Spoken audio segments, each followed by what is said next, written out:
Hi friends, എല്ലാവർക്കും പുതിയൊരു വീഡിയോയിലേക്ക് സ്വാഗതം. പാർവതി ആ ബോക്സ് എടുത്തിട്ട് വിശാലിനോട് പറയും, ഇത് വിശാൽ സാറിന് തരാൻ വേണ്ടി ഗായത്രി അമ്മ വാങ്ങിവെച്ച പിറന്നാൾ സമ്മാനമാണ് എന്നാണ് ചെറിയമ്മ എന്നോട് പറഞ്ഞത്. ഈ പെട്ടിയിൽ എന്തോ രഹസ്യമുണ്ട്, കണ്ടില്ലേ ചുവന്ന പട്ടുകൊണ്ട് കെട്ടിയിരിക്കുന്നത്. എന്ത് രഹസ്യമാണ് എന്ന് ആർക്കും അറിയില്ല. പക്ഷേ വിശാൽ സാറിന് പ്രയോജനമുള്ള എന്തോ ഒന്നാണ് എന്ന് എൻ്റെ മനസ്സ് പറയുന്നു. മോന് തരാൻ അമ്മ വാങ്ങിവെച്ചതല്ലേ, അതുകൊണ്ടാണ് ഞാൻ ഇത് കഴുകി വൃത്തിയാക്കി വിശാൽ സാറിന് തരാൻ കൊണ്ടുവന്നത്. വിശാൽ സാർ ഇത് വാങ്ങണം എന്ന് പറഞ്ഞിട്ട് പാർവതി വിശാലിന് ആ ബോക്സ് കൊടുക്കുകയാണ്. അപ്പോൾ പാർവതി പറയും, നിമിത്തങ്ങളിലൊന്നും സാറിന് വിശ്വാസമില്ല എന്ന് എനിക്കറിയാം, പക്ഷേ ഇതൊരു നിമിത്തമാണ്. ആ പെട്ടിയിൽ എന്താണെന്ന് വിശാൽ സാറിന് ഊഹിക്കാമോ? അപ്പോൾ വിശാൽ പറയും, ഊഹമല്ല, എനിക്ക് നന്നായിട്ട് അറിയാം. അപ്പോൾ പാർവതി ചോദിക്കും, എന്താണ് ഇതിലുള്ളത്? അപ്പോൾ വിശാൽ പറയും, ജീവൻ, എൻ്റെ അമ്മയുടെ ജീവൻ. എന്നിട്ട് വിശാലിന് കുട്ടിക്കാലത്ത് ഗായത്രി അമ്മ കൊടുത്ത ആ സമ്മാനത്തെക്കുറിച്ച് ആലോചിക്കുകയാണ് കേട്ടോ. ഗായത്രി വിശാലിന് ആ ബോക്സ് കൊണ്ടുപോയി കൊടുക്കുകയാണ്. അപ്പോൾ വിശാൽ ഗായത്രിയോട് ചോദിക്കും, ഇതെന്താണമ്മേ? അപ്പോൾ ഗായത്രി പറയും, magic music and logic box. ഇത് എൻ്റെ മോന് വേണ്ടിയുള്ളതാണ്.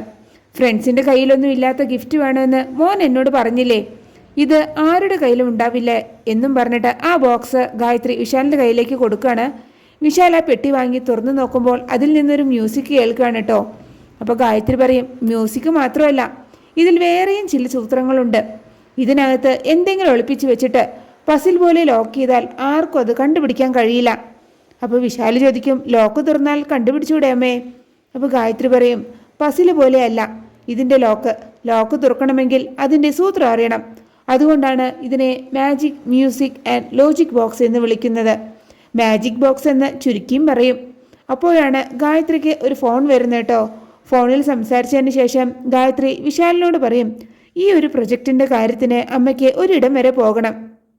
ഉദയന്നൂർ എന്നാണ് ആ സ്ഥലത്തിൻ്റെ പേര്. പോയി വന്നിട്ട് ഈ മാജിക് ബോക്സിൻ്റെ ട്രിക്സ് അമ്മ മോന് പറഞ്ഞു തരാം. അപ്പോൾ വിശാൽ ചോദിക്കും, അമ്മ പെട്ടെന്ന് തിരിച്ചു വരില്ലേ? അപ്പോൾ ഗായത്രി പറയും, പെട്ടെന്ന് തിരിച്ചു വരാം മോനെ, പ്രോമിസ് എന്നും പറഞ്ഞ് എത്രയും പെട്ടെന്ന് എൻ്റെ മോൻ്റെ അടുത്തേക്ക് അമ്മ വരുമെന്ന് പറയാണ്. അപ്പോൾ വിശാൽ പറയും, ഈ പ്രോമിസ് തെറ്റിച്ചാലേ ഞാൻ അമ്മയോട് ഇനി മിണ്ടില്ല. അപ്പോൾ ഗായത്രി പറയും, ഇല്ല മോനെ, ഞാൻ വേഗം വരാമെന്നും പറഞ്ഞ് ടാറ്റയൊക്കെ കൊടുത്തിട്ട് ഗായത്രി അവിടെ നിന്ന് പോവുകയാണ് കേട്ടോ. ഗായത്രി വിശാലിന് അന്ന് കൊടുത്ത അതേ ബോക്സ് തന്നെയാണ് പാർവതി ഇന്നിപ്പോൾ വിശാലിന് കൊടുത്തത്. വിശാൽ ആ പെട്ടി തുറന്ന് ആ മാജിക് ബോക്സ് അതിൽ നിന്ന് എടുക്കുകയാണ്. അപ്പോൾ പാർവതി ചോദിക്കും, ഇതെന്താ വിശാൽ സാറേ? അപ്പോൾ വിശാൽ പറയും, അമ്മയുടെ ഭാഷയിൽ പറഞ്ഞാൽ magic music and logic box. ഇത് ഓപ്പൺ ചെയ്യുമ്പോഴേ മ്യൂസിക് വരേണ്ടതാണ്. വർഷം കുറി ആയില്ലേ, ബാറ്ററി ഒന്ന് മാറ്റി നോക്കട്ടെ എന്ന് പറഞ്ഞിട്ട് വിശാൽ അതിലെ ബാറ്ററി ഇടുകയാണ്. അപ്പോൾ അതിൽ നിന്ന് മ്യൂസിക് കേൾക്കാണ് കേട്ടോ. അപ്പോൾ വിശാൽ പറയും, മ്യൂസിക് എന്താണെന്ന് മനസ്സിലായി, പക്ഷേ അമ്മ പറഞ്ഞ മാജിക്കും ലോജിക്കും എന്താണെന്ന് എനിക്കിപ്പോഴും അറിയില്ല. അപ്പോൾ പാർവതി ചോദിക്കും, സാറിന് തരാൻ വേണ്ടി വാങ്ങി വെച്ചിട്ട് അമ്മ എന്താ ഇത് സാറിന് തരാതെ പോയത്? അപ്പോൾ വിശാൽ പറയും, എൻ്റെ കയ്യിൽ തന്നതാണ് അമ്മ, പക്ഷേ അപ്പോഴാണ് അമ്മയ്ക്കൊരു ഫോൺ വന്നത്. ഇതിലെ മാജിക്കും ലോജിക്കും വന്നിട്ട് പറഞ്ഞു തരാം എന്ന് പറഞ്ഞ് ഇതെൻ്റെ കയ്യിൽ നിന്ന് തിരിച്ചു വാങ്ങി. പിന്നീട് അമ്മ തിരിച്ചു വന്നിട്ടില്ല. അപ്പോൾ പാർവതി പറയും, അതെനിക്ക് അറിയില്ലായിരുന്നു. ഇത് കണ്ടാൽ വിശാൽ സാറിന് സന്തോഷമാകും എന്നാണ് ഞാൻ കരുതിയത്. പക്ഷേ വിശാൽ സാറിന് ഞാൻ വിഷമിപ്പിച്ചു. ഇതിനി സാറ് കയ്യിൽ വെക്കേണ്ട, ഞാനിത് അവിടെ എവിടെയെങ്കിലും കൊണ്ട് വെച്ചോളാം, സാർ ഇതിങ്ങോട്ട് താ. അപ്പോൾ വിശാൽ പറയും, വേണ്ട പാർവതി, ഇത് എൻ്റെ കയ്യിൽ തന്നെ ഇരിക്കട്ടെ. അപ്പോൾ പാർവതി പറയും, അത് വേണ്ട, ഇതുമായി പോയപ്പോഴല്ലേ സാറിൻ്റെ അമ്മ. അപ്പോൾ ഇതിലെന്തോ പ്രധാനപ്പെട്ട എന്തോ ഉണ്ട്. അങ്ങനെയുള്ള സാധനങ്ങൾ കിടക്കുന്ന മുറിയിൽ വെക്കാൻ പാടില്ല. അപ്പോൾ വിശാൽ പറയും, ഈ ബോക്സ് എനിക്ക് എൻ്റെ അമ്മയുടെ ഓർമ്മയാണ്. ആദ്യം എനിക്ക് എൻ്റെ അമ്മയോട് ദേഷ്യമായിരുന്നു. മരണം അവിചാരിതമായി വരുന്നതാണെന്ന് എനിക്കറിയാം, പക്ഷേ അമ്മ വാക്ക് പാലിക്കാത്തതിൻ്റെ ദേഷ്യമായിരുന്നു എനിക്ക്. അമ്മയുടെ ഓർമ്മകൾ മനസ്സിൽ നിന്ന് മായ്ച്ചു കളയാൻ ശ്രമിച്ചു. എൻ്റെ മുറിയിൽ ഫോട്ടോയ്ക്ക് പോലും ആദ്യം സ്ഥാനം ഉണ്ടായിരുന്നില്ല. പക്ഷേ ഇപ്പോൾ എനിക്കറിയാം, എനിക്ക് തന്ന വാക്ക് പാലിക്കാൻ കഴിയാത്തതിൽ എന്നേക്കാൾ സങ്കടം എൻ്റെ അമ്മയ്ക്കുണ്ട് എന്ന്. അപ്പോൾ പാർവതി പറയും, മാജിക് എന്താണെന്നും മ്യൂസിക് എന്താണെന്നും പറഞ്ഞാൽ എന്താണെന്ന് എനിക്കറിയാം, പക്ഷേ ലോജിക്കിൻ്റെ അർത്ഥം എനിക്കറിയില്ല. പക്ഷേ ഗായത്രി അമ്മ ഇതിലെന്തോ രഹസ്യം ഒളിപ്പിച്ചിട്ടുണ്ടെന്നാണ് എനിക്ക് തോന്നുന്നത്. വർഷം ഇത്രയായിട്ടും ഇത് നശിച്ചു പോകാതിരിക്കുന്നതിന് കാരണം ഇത് ഗായത്രിയമ്മയുടെ ആത്മാവ് സൂക്ഷിച്ചു വെച്ചത് കൊണ്ട് മാത്രമാണ്. ഇതിലെന്തോ രഹസ്യമുണ്ടെന്ന് വിശാൽ സാറിന് ഇപ്പോൾ തോന്നുന്നില്ലേ? അപ്പോൾ വിശാൽ ആ ബോക്സിലേക്ക് തന്നെ നോക്കി നിൽക്കുകയാണ് കേട്ടോ. അതേസമയം ജിതിൻ വന്നിട്ട് ജാസ്മിനോട് പറയും, പിടികിട്ടാ പുള്ളിയെ ചേസ് ചെയ്ത് പിടിക്കുന്നത് പോലെയാണ് അരവിന്ദൻ എൻ്റെ മുൻപിൽ പോലീസ് വണ്ടി കൊണ്ട് നിർത്തിയത്.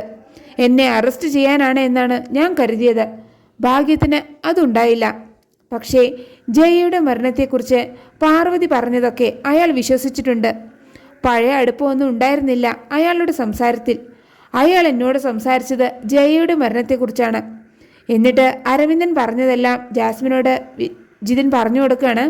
എന്നിട്ട് പറയും, നമ്മൾക്കുള്ള വിലങ്ങുമായിട്ട് അയാൾ ഏത് നിമിഷവും ഇവിടെ എത്തും.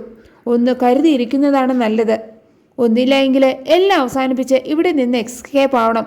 അല്ലെങ്കിൽ അറസ്റ്റ് തടയാനുള്ള മാർഗം എന്തെങ്കിലും ഇപ്പോൾ തന്നെ കണ്ടുപിടിക്കണം.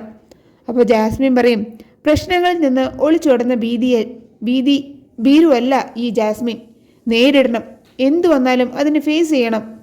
പാർവതിയെക്കുറിച്ച് നമ്മൾ പറഞ്ഞതെല്ലാം ഡിവൈഎസ്പി വിശ്വസിച്ചു എന്നും അതുകൊണ്ട് അരവിന്ദനെ സർവീസിൽ നിന്ന് മാറ്റി നിർത്തിക്കൊണ്ടാണ് ഡിവൈഎസ്പി ആ കാര്യങ്ങളൊക്കെ അന്വേഷിച്ചതുമെന്നും അല്ലേ ആൻറ്റി പറഞ്ഞത്? അയാൾ പോലീസ് വണ്ടിയിൽ ഏട്ടൻ്റെ അടുത്ത് വന്നുവെങ്കിൽ അയാൾ ഇപ്പോഴും സർവീസിലുണ്ട് എന്ന് വെച്ചാൽ ആൻറ്റിയുടെ പ്ലാനെല്ലാം ചീറ്റിപ്പോയി എന്ന് മാത്രം. അല്ല, വിശാൽ പാർവതിയെ സ്റ്റേഷനിൽ നിന്ന് ഇറക്കിക്കൊണ്ട് വന്നതോടെ ആ കേസും ഇല്ലാതായി. മൊത്തത്തിൽ കാലക്കേടാണല്ലോ. അപ്പോൾ ജിതിൻ പറയും, കാലക്കേടേ നമുക്കല്ല, അരവിന്ദനാണ്. അയാളെ കൊല്ലാനുള്ള കൊട്ടേഷൻ കൊടുത്തിട്ട് വിളി വരുന്നത് പ്രതീക്ഷിച്ച് നമ്മൾ ഇവിടെ ഇരുന്നു. അതാണ് നമുക്ക് പറ്റിയ ഏറ്റവും വലിയ അബദ്ധം. ഇനി അത് സംഭവിക്കില്ല. കൊട്ടേഷൻ കൊടുത്തിട്ട് ഞാൻ മാറി നിൽക്കില്ല. ചത്തു എന്ന് ഉറപ്പാക്കാൻ ഞാൻ അവരുടെ പുറകെ തന്നെ പോകും. ഇത് കേൾക്കുമ്പോൾ ജാസ്മിൻ ചോദിക്കും, എന്നിട്ട് വേണം സെൻട്രൽ ജയിലിൽ പോയി കിടക്കാൻ. മണ്ടത്തരം പറയല്ലേ ഏട്ടാ. പാർവതി പറഞ്ഞത് അയാൾ വിശ്വസിച്ചു എന്നല്ലേ ഏട്ടൻ പറഞ്ഞത്? അതുകൊണ്ട് വിശാലിനെ കൊല്ലാൻ ശ്രമിക്കുന്നതും നമ്മളാണ് എന്ന് അയാൾ വിശ്വസിക്കുന്നുണ്ടാവും. അത്രയൊക്കെയാണ് ഇന്നത്തെ എപ്പിസോഡിൽ കാണിച്ചിരിക്കുന്നത്.